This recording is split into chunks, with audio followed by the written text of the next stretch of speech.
Do we really need a house captain position at our fire department?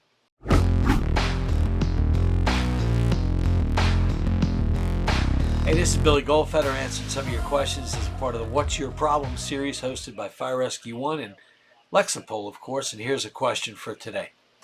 Our fire department has 6 stations. It is considering a house captain position for each station. How is this different than the lieutenants we have at each station now? What's the good and bad about this? Do other departments do this? That's a great question. I actually was having a conversation with a friend of mine the other day about this. And basically, if your model is going the way I think it's going, whether you have 2 shifts, 3 shifts, 4 shifts, whatever you have, basically the captain works one of those shifts. So let's just take a department that works 3 shifts, A, B, and C. A would be the captain, B and C would be the lieutenant. So the captain's not always working. But ultimately, working or not, the captain falls into the responsibility of the managing of that firehouse. I kind of like that idea. When you have 3 lieutenants of all 3 shifts, who's responsible overall? Well, they report to a battalion chief, who may be a covering battalion chief, who may or may not. I heard of a department the other day where the battalion chiefs don't work the same shifts as the firefighters. I don't know how that will work. But anyway, back to your question.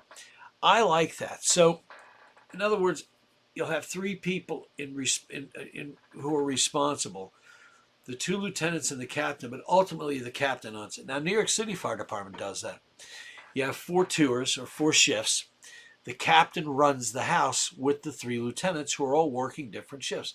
But ultimately, there's many times that you would check with the captain, work with the captain, coordinate with the captain before you go to a battalion chief, things like that. It really does provide more of a sense of who's responsible. It doesn't take anything away from the lieutenants, but it does identify the fact that, hey, ultimately Station 6's responsibility. Whether Mary's working or not, she's the captain. She's ultimately responsible. And again, I like that. Now, day to day, the battalion chief manages the fires and things like that.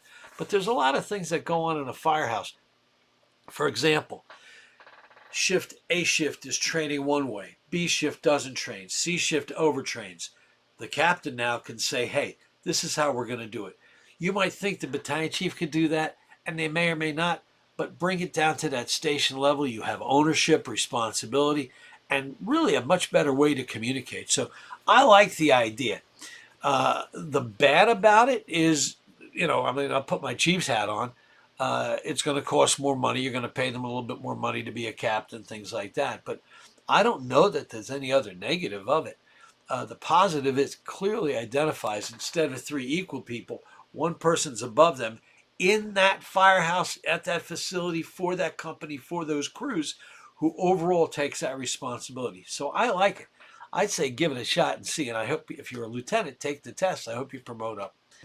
Email me at Fire Rescue One with any questions you have. I promise you I'll do my best to give you, you'll always get my opinion, but I'll also try and get you some facts in there as well. Thanks so much and take care.